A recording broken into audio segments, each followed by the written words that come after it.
Hi folks, this is Dr. Don. I want to take a little bit of time here and talk about Lab 6, in particular, how we use the templates and the examples to do hypothesis tests using the Downey-Infer method.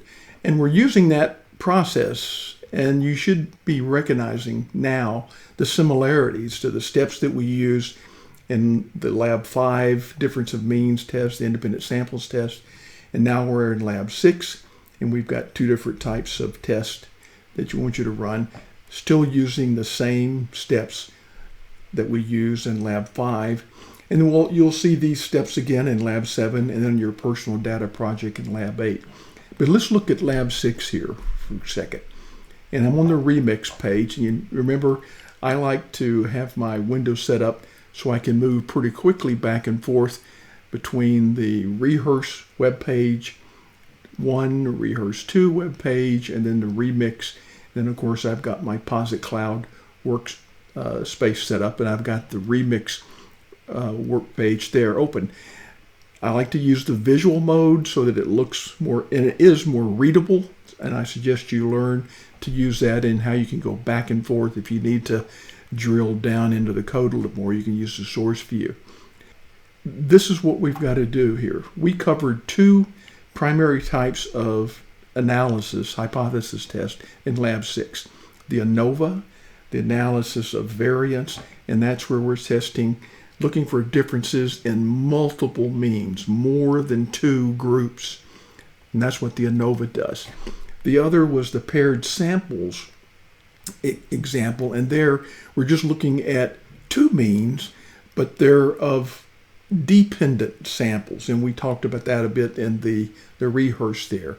A dependent sample just means that the same person or the same mouse can be in both groups. And independent samples, like we did in Lab 5, the same person or the same mouse cannot be in both groups. That's why it's independent samples. But this is a paired samples. And so what we need to do there, it says we must utilize what we've learned in the rehearses to answer both research questions using the Downey-Infer method. And then we compare that. I'm still using my left hand, forgive me. We compare that with using the confidence interval, which is another way, really, of doing a hypothesis test, and then looking at the traditional approach as well. We give you worksheets, and it says use the appropriate worksheets.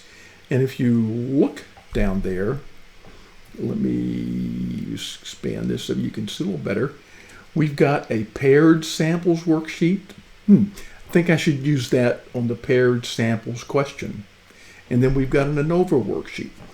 Use that on the ANOVA question. And so we look at these two questions. First one is about a data literacy program. And if you read through that, they give a pre-test and a post-test. And we're trying to see, did this training make a difference?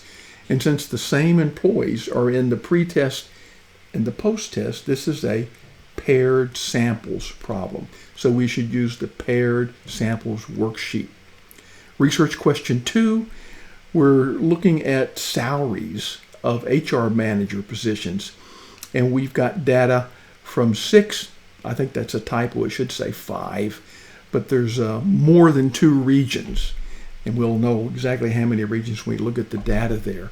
And we're trying to see, is there a significant difference? Is there a real difference between the regions and the salaries for HR managers?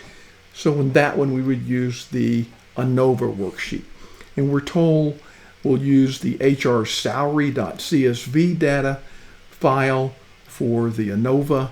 If I go back up here to the research question 1, we've got a quiz_scores.csv file. 2 CSV files that we need to load into our workspace.